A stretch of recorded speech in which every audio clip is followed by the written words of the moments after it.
বিশেষ অধিবেশনে বক্তব্য রাখছেন প্রধানমন্ত্রী। हम सब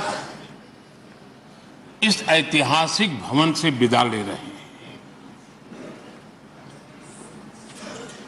आजादी के पहले ये सदन इंपीरियल लेजिस्लेटिव काउंसिल का स्थान हुआ करता था। आजादी के बाद ये संसद भवन के रूप में उसको पहचान मिली। ये सही है, इस इमारत के निर्माण करने का निर्णय विदेशी शासकों का था, लेकिन ये बात हम न कभी भूल सकते हैं और हम गर्व से कह सकते हैं इस भवन के निर्माण में पसीना मेरे देशवासियों का लगा था, परिश्रम मेरे देशवासियों का लगा था और पैसे भी मेरे देश के लोगों के।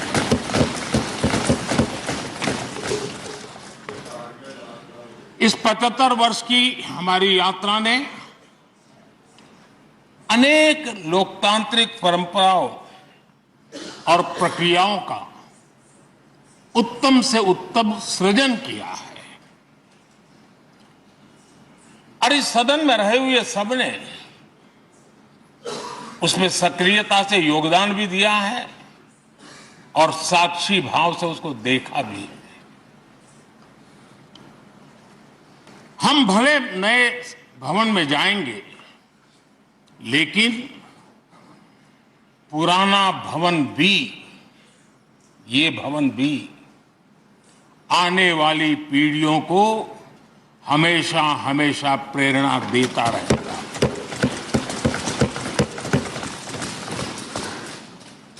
ये भारत के लोकतंत्र की स्वर्णिम यात्रा का एक महत्वपूर्ण अध्याय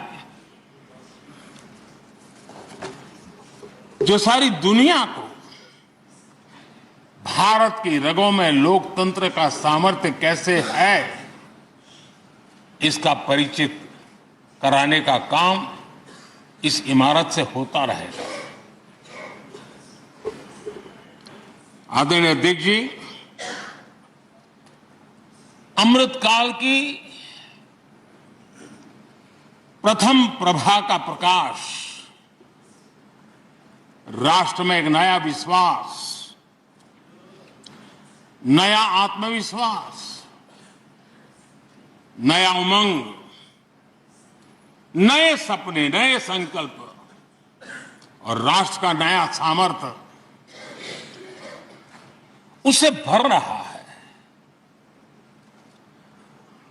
चारों तरफ आज भारतवासियों की उपलब्धि की चर्चा हो रही है और गौरव के साथ हो रही है।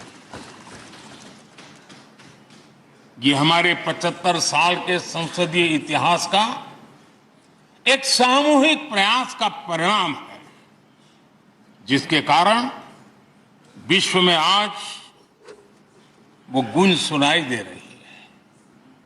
आदरणीय अध्यक्ष जी, चंद्रयान 3 की सफलता न सिर्फ पूरा भारत, पूरा देश अभिभूत है और इसमें भारत के सामर्थ्य का एक नया रूप जो आधुनिकता से जुड़ा है, जो विज्ञान से जुड़ा है, जो टेक्नोलॉजी से जुड़ा है, जो हमारे वैज्ञानिकों के सामर्थ्य से जुड़ा है, जो 140 करोड़ देशवासियों के संकल्प की शक्ति से जुड़ा हुआ है, वो देश और दुनिया पर एक नया प्रभाव पैदा करने वाला है। ये सदन और इस सदन के माध्यम से मैं फिर एक बार देश के वैज्ञानिकों और उनके साथियों कोटि कोटि बधाइयां देता हूं, उनका अभिनंदन करता हूं।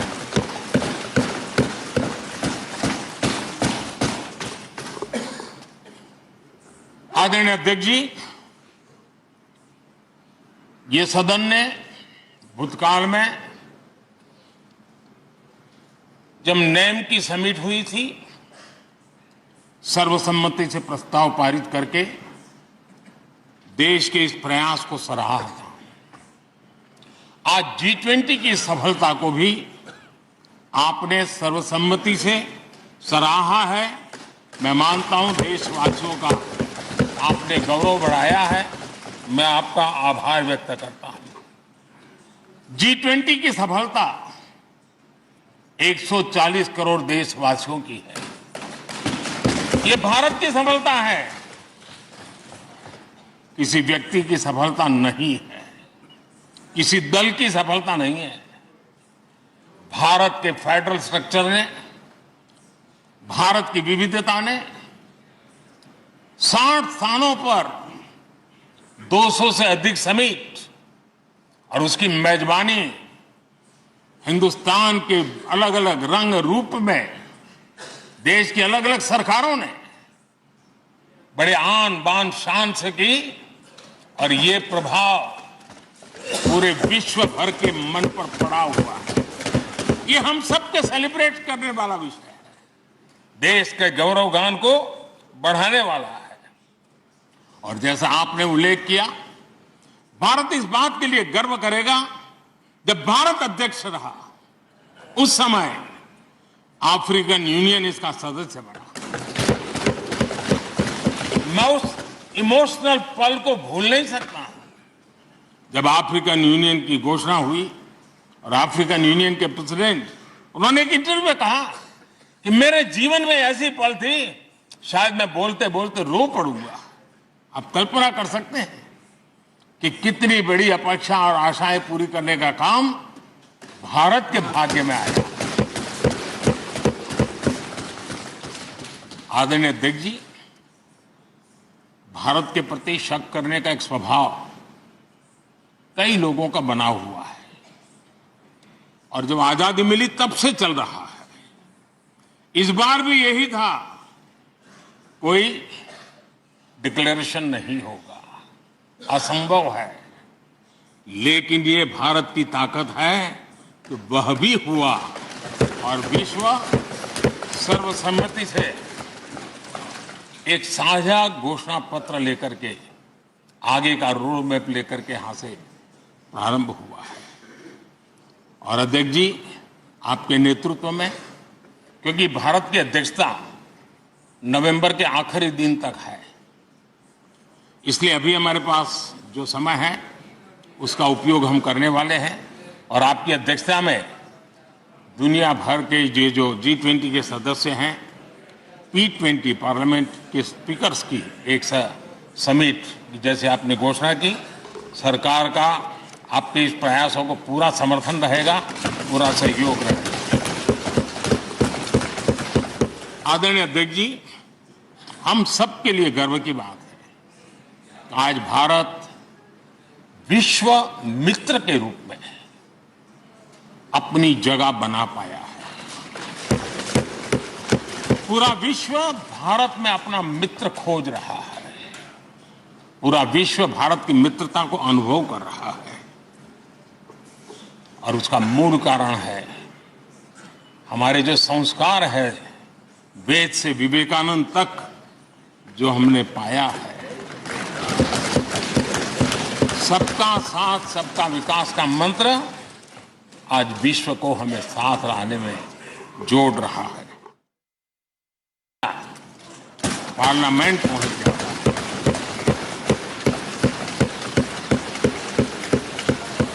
मैंने कभी कल्पना तक नहीं की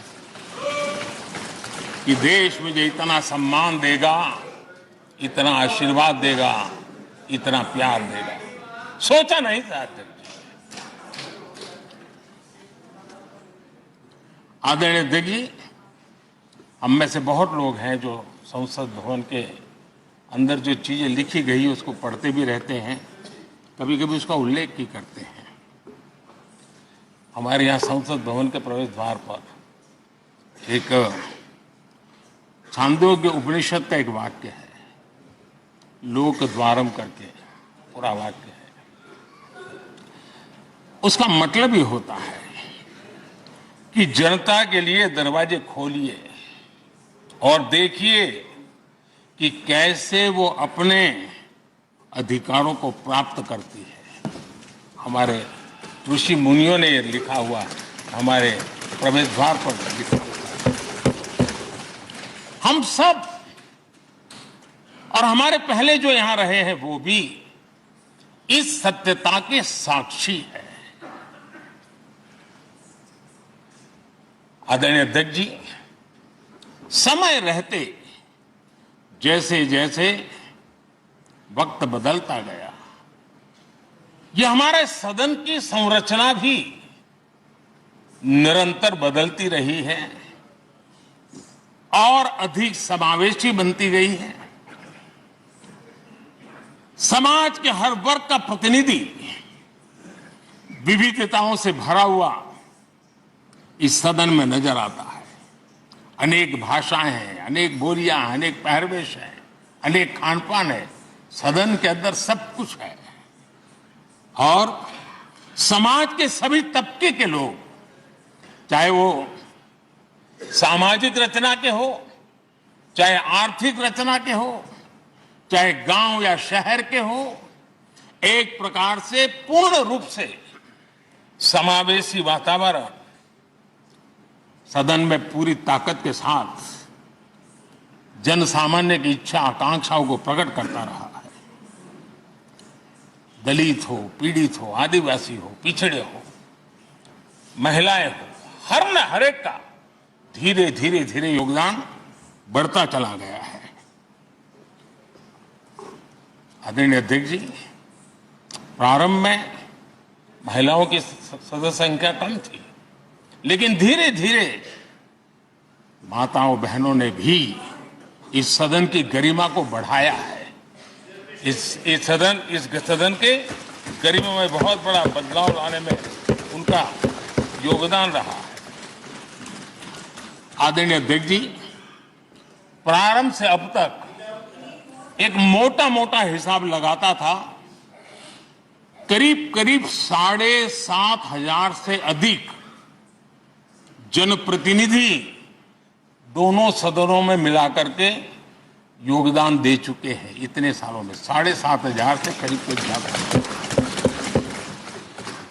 इस कालखंड में करीब 600 महिला सांसदों ने भी इस सदन की गरिमा को बढ़ाया है, दोनों सदन की।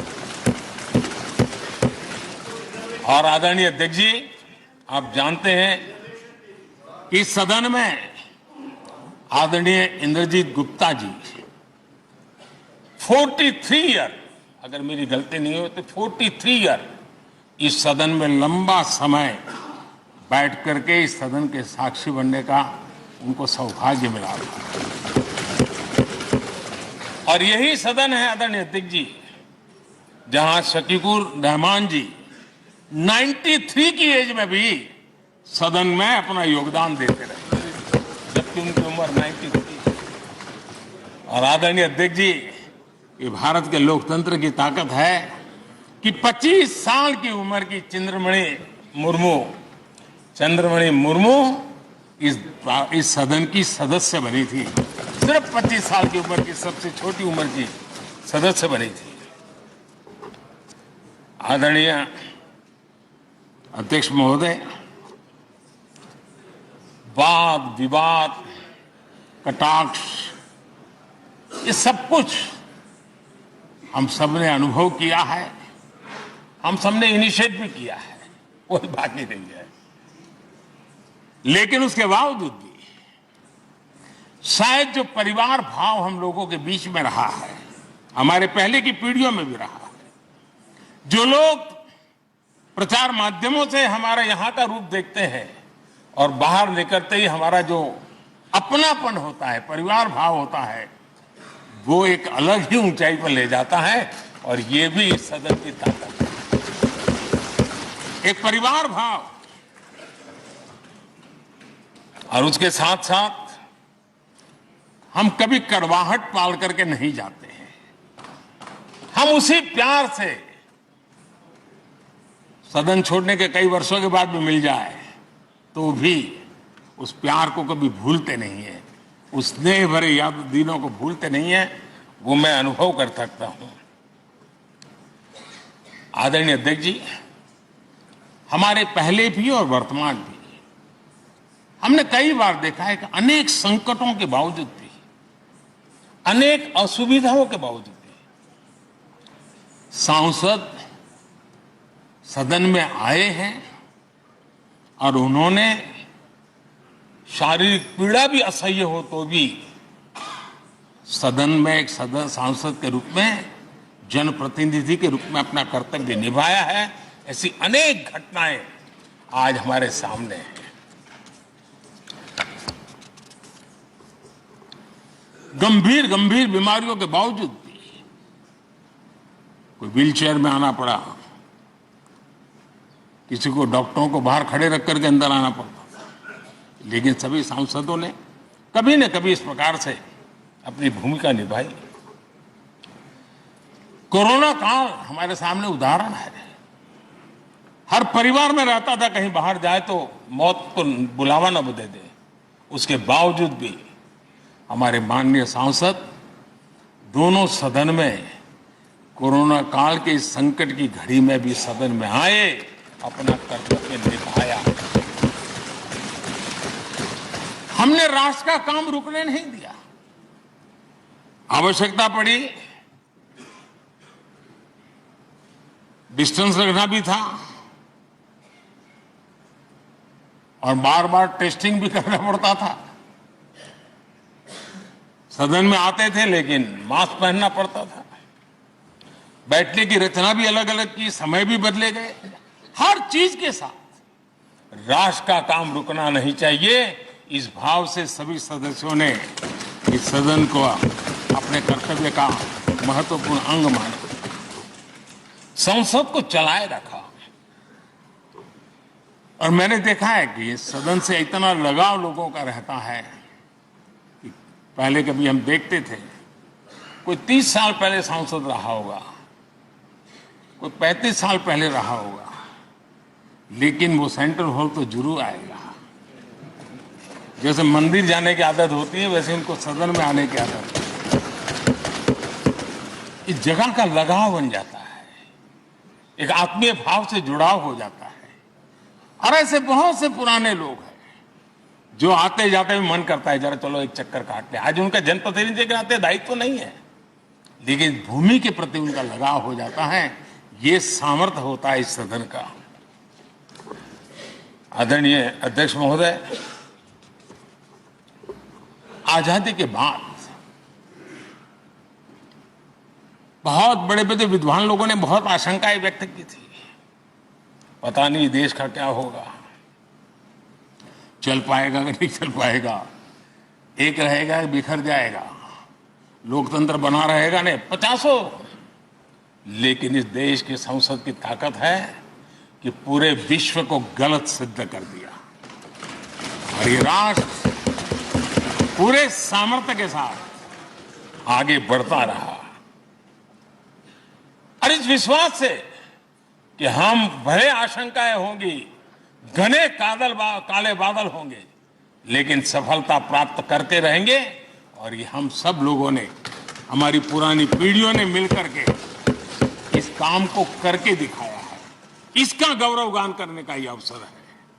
आदरणीय अध्यक्ष जी, इसी भवन में 2 साल 11 महीने तक संविधान सभा की बैठकें हुई और उसने देश के लिए एक मार्गदर्शक जो आज भी हमें चलाता है, हमारे संविधान दिया। और 26 नवंबर 1949 को जो संविधान हमें मिला वो 26 जनवरी 1950 को लागू हुआ। इन 75 वर्षों में सबसे बड़ा जो अचीवमेंट है वो ये है कि देश के सामान्य मानवीय का इस संसद पर विश्वास बढ़ता ही गया है। और लोकतंत्र की सबसे बड़ी ताकत यही है कि इस महान संस्था के प्रति, इस महान इंस्टीट्यूशन के प्रति, इस व्यवस्था के प्रति उनका विश्वास अटूट रहे, विश्वास उनका बना रहे। इन 75 वर्षों में हमारी संसद ने जन भावनाओं की अभिव्यक्ति का भवन भी बना दिया। यहां जन भावनाओं की पुरजोश अभिव्यक्ति, और हम देखते हैं राजेंद्र बाबू से लेकर डॉक्टर कलाम, रामनाथ जी कोविंद और अभी द्रौपदी मुर्मू जी, इन सब के संबोधन का लाभ हमारे सदनों को मिला है, उनका मार्गदर्शन मिला है। आदरणीय अध्यक्ष जी, पंडित नेहरू जी, शास्त्री जी, वहां से लेकर के अटल जी, मनमोहन सिंह जी तक एक बहुत बड़ी श्रृंखला जिसने इस सदन का नेतृत्व किया है और सदन के माध्यम से देश को दिशा दी है, देश को नए रंग रूप में ढालने के लिए उन्होंने परिश्रम किया है, पुरुषार्थ किया है। आज उन सबका गौरवगान करने का भी अवसर है।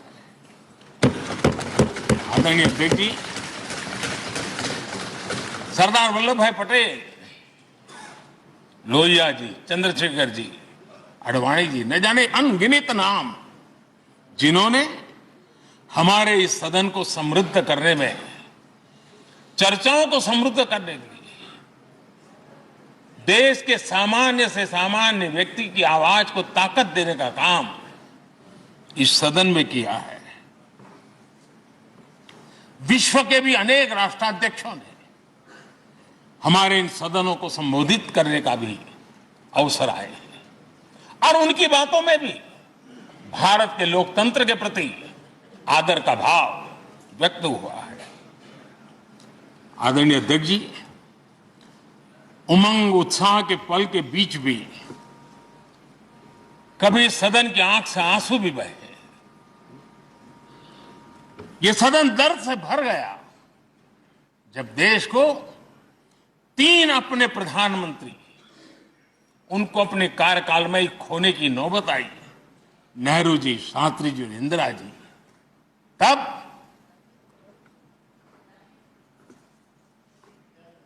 ये सदन अश्रुभीनी आंखों से उन्हें विदाई दे रहा था।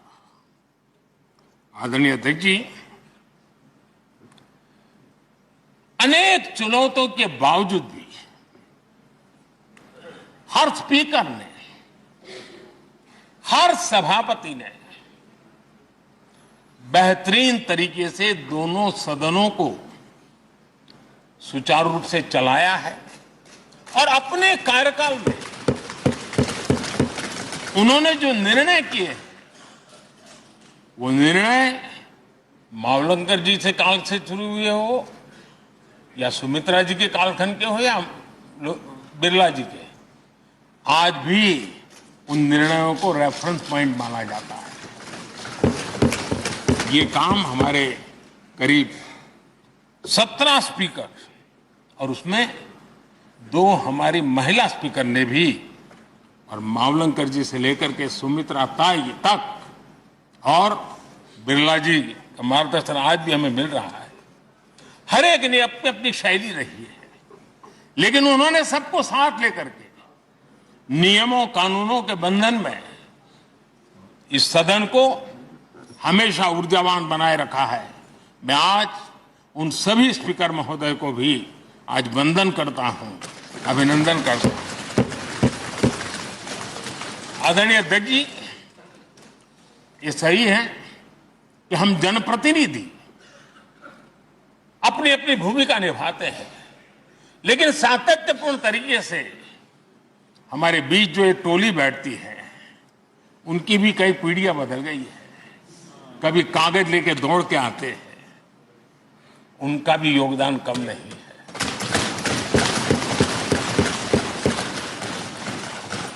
हमें कागज पत्र पहुंचाने के लिए दौड़ते हैं। सदन में कोई गलती न हो जाए, उसके निर्णय में कोई गलत न हो जाए, उसके लिए वो चौकन्ने रहते हैं। जो काम उनके द्वारा हुआ है उसने भी सदन के क्वालिटी ऑफ गवर्नेंस में तेजी लाने में बहुत बड़ी मदद की है। मैं उन सभी साथियों का और इनके पूर्व में जो रहे हैं उनका भी हृदय से अभिनंदन करता हूं। इतना ही नहीं, सदन मतलब ये खंड ही नहीं है, इस पूरे परिसर में अनेक लोगों ने, किसी ने हमें चाय पिलाई होगी, किसी ने पानी पिलाया होगा, और अंदर के अंदर की भी पहुंचाते हैं।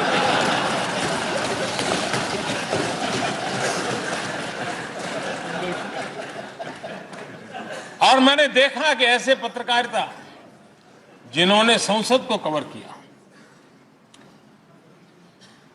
शायद उनके नाम जाने नहीं जाते होंगे, लेकिन उनके काम को कोई भूल नहीं सकता है। और खबरों को लिए नहीं, भारत की इस विकास यात्रा को संसद भवन से समझने के लिए उन्होंने अपनी शक्ति खपा दी थी। आज भी पुराने जो पत्रकार मित्र मिल जाते हैं और जिन्होंने कभी संसद को कवर किया हो, तो ऐसी अननोन चीजें बताते हैं जो उन्होंने अपनी आंखों से देखी होती है, कान से सुनी होती है, जो अचरज करने वाली। अरे एक प्रकार से जैसी ताकत यहां की दीवारों की रही है, वैसा ही दर्पण उनकी कलम में रहा है, और उस कलम ने देश के अंदर संसद के प्रति, संसद सदस्यों के प्रति एक अहोभाव का भाव जगाया है। मैं आज कई पत्रकार बंधु होंगे जो रहे नहीं होंगे, लेकिन मेरे लिए जैसा ये सदन छोड़ना भावुकपन है, मैं पक्का मानता हूं इन पत्रकार बंधुओं के लिए भी ये सदन छोड़ना उतना ही भावुकपन होगा, क्योंकि इनका लगाव हमसे भी ज्यादा रहा है। कुछ तो पत्रकार ऐसे होंगे जो हम लोगों की टर्म से भी समय उन्होंने काम किया होगा। आज उनके उस महत्वपूर्ण लोकतंत्र की ताकत बनने के लिए, योगदान देने के लिए भी याद करने का अवसर है। आदरणीय अध्यक्ष जी, जब हम सदन के अंदर आते हैं, हमारे यहां नाद ब्रह्म की कल्पना है। हमारे शास्त्रों में माना गया है किसी एक स्थान पर अनेक बार एक ही लय में उच्चारण होता है तो वो तपोस्थली बन जाता है, उसके एक पॉजिटिव वाइब होते हैं। नाद की एक ताकत होती है जो स्थान को सिद्धि स्थान में परिवर्तित कर देती है। मैं मानता हूं ये सदन भी उस 7,500 जनप्रतिनिधियों के द्वारा बार बार जो शब्द गूंजे हैं, जो वाणी यहां गूंजी है, उसने इस सदन में हम बैठकर आगे चर्चा करें या ना करें, लेकिन इसकी गूंज इसे तीर्थ क्षेत्र बना देती है।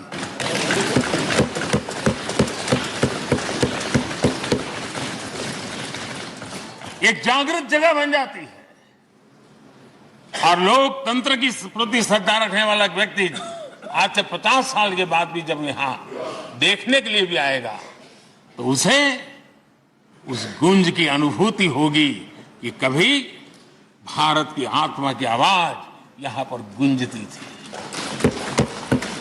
और इसलिए अध्यक्ष महोदय, ये वो सदन है जहां कभी भगत सिंह उस कांड को भी सदन ने देखा है। आदरणीय अध्यक्ष जी, सबका साथ सबका विकास का मंत्र, अनेक ऐतिहासिक निर्णय, दशकों से लंबित विषय, उनका स्थायी समाधान भी इसी सदन में हुआ। आर्टिकल 370, ये सदन हमेशा हमेशा गर्व के साथ कहेगा कि सदन के कारण। One nation one tax, one nation one tax, GST का निर्णय भी इसी सदन ने किया। One rank one pension, OROP, ये भी इसी सदन ने देखा। गरीबों के लिए 10% आरक्षण कोई विवाद के बिना पहली बार देश में करने में सफल लगे। आदरणीय अध्यक्ष जी, भारत के लोकतंत्र में तमाम उतार चढ़ाव हमने देखे हैं और ये सदन लोकतंत्र की ताकत है, लोकतंत्र की ताकत की साक्षी है, जन विश्वास का एक केंद्र बिंदु रहा है। इस सदन की विशेषता देखिए और दुनिया के लोगों को आज भी अचरज होता है। यह सदन है जिसमें कभी 4 सांसद वाली पार्टी सत्ता में होती थी और 100 सदस्य वाली पार्टी विपक्ष में बैठती थी। ये भी सामर्थ्य इस सदन के लोकतंत्र की ताकत का परिचय कराता है। और यही सदन है जिसमें एक वोट से अटल जी की सरकार गई थी और लोकतंत्र की गरिमा को बढ़ाया था। ये भी इसी सदन में हुआ। आज अनेक छोटी छोटी रीजनल पार्टियों का प्रतिनिधित्व हमारे देश की विविधता को, हमारे देश के एस्पिरेशंस का एक प्रकार से वो आकर्षक केंद्र बिंदु बना है। आदरणीय अध्यक्ष जी, इस देश में 2 प्रधानमंत्री ऐसे रहे, मोरारजी भाई वीपी सिंह, एक प्रकार से कांग्रेस में जीवन खपाया था लेकिन एंटी कांग्रेस गवर्नमेंट का नेतृत्व कर रहे थे। ये भी इसकी विशेषता थी। और हमारे नरसिम्हा राव जी, वो तो बिस्तरा गोल करके घर जाने की तैयारी कर रहे थे, निवृत्ति की घोषणा कर चुके थे, लेकिन यही लोकतंत्र की ताकत देखिए, सदन की ताकत देखिए, वो प्रधानमंत्री के रूप में 5 साल हमारी सेवा कर रहे।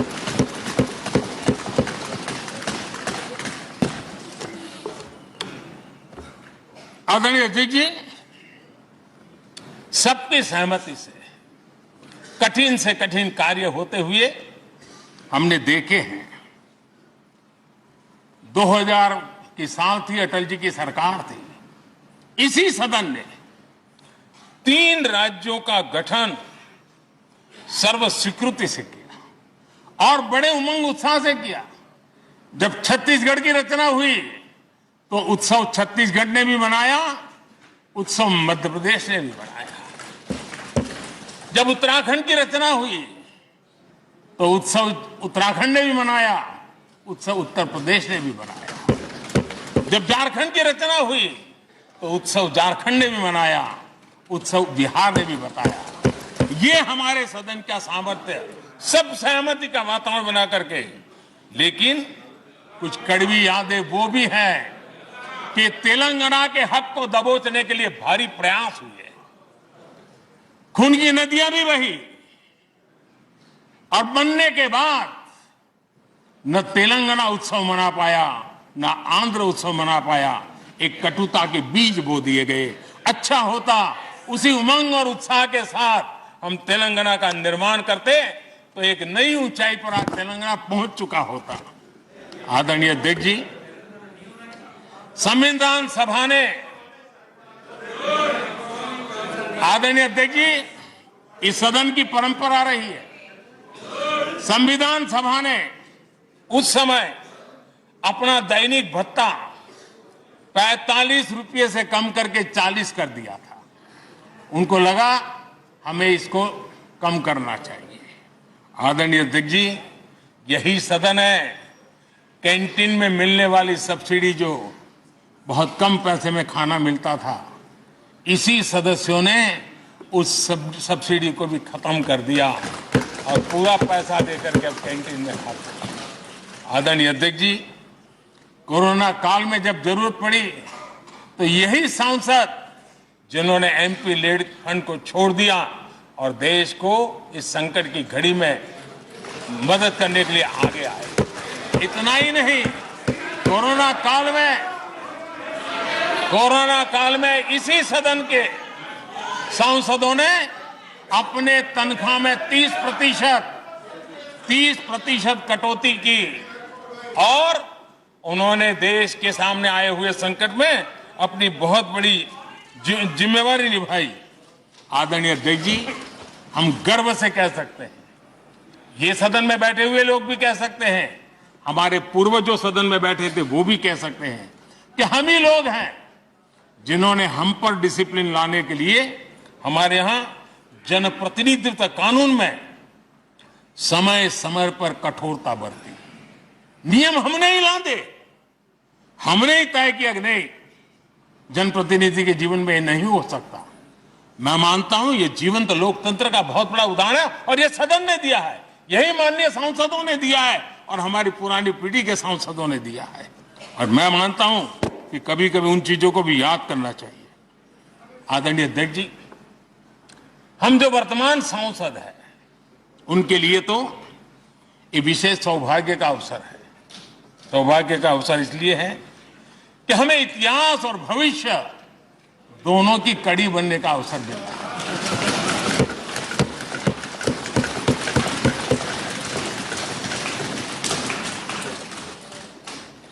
कल और आज से जुड़ने का हमें अवसर मिल रहा है और आने वाली कल निर्माण करने का एक नया विश्वास, नया उमंग, नए उत्साह के साथ हम यहां से विदाई लेने वाले हैं। आदरणीय अध्यक्ष महोदय, आज का दिवस सिर्फ और सिर्फ इस सदन के सभी 7,500 जनप्रतिनिधि रह चुके हैं उनके गौरवगान का पल है। इन दीवारों से हमने जो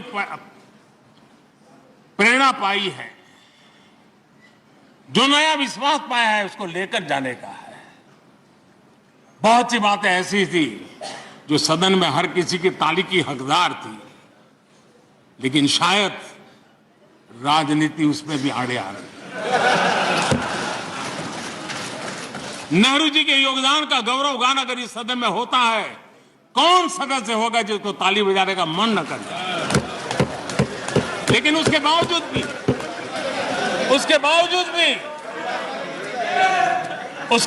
भी देश के लोकतंत्र के लिए बहुत जरूरी है हम सब ने अपने यहां सोच लें। आदरणीय अध्यक्ष जी, मुझे पूरा विश्वास है कि आपके मार्गदर्शन में और इस अनुभवी माननीय सांसदों के सामर्थ्य से हम नई संसद में जब जाएंगे तो नए विश्वास के साथ जाएंगे।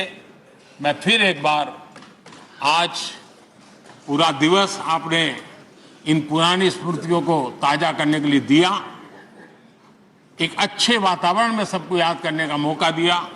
इसके लिए मैं आप सब का आपका हृदय से आभार व्यक्त करता हूं और मैं सभी सदस्यों से आग्रह करूंगा कि अपने जीवन के ऐसे मधुर यादों को यहां हम जरूर व्यक्त करें ताकि देश तक पहुंचे कि सचमुच में ये हमारा सदन, ये हमारे जनप्रतिनिधियों की गतिविधि सच्चे अर्थ में देश को समर्पित है, इसका भाव लोगों के तक पहुंचे।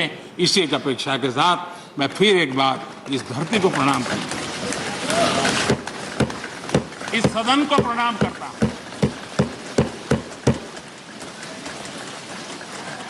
भारत के मंदिरों से बनी हुई हर एक दीवार के हर एक ईंटे को प्रणाम करता हूं और पिछले 75 साल में भारत के लोकतंत्र को नया सामर्थ्य शक्ति देने वाले हर गुंज को, उस नाद ब्रह्म को नमन करते हुए मेरी वाणी को विराम कर देता हूं। बहुत बहुत धन्यवाद।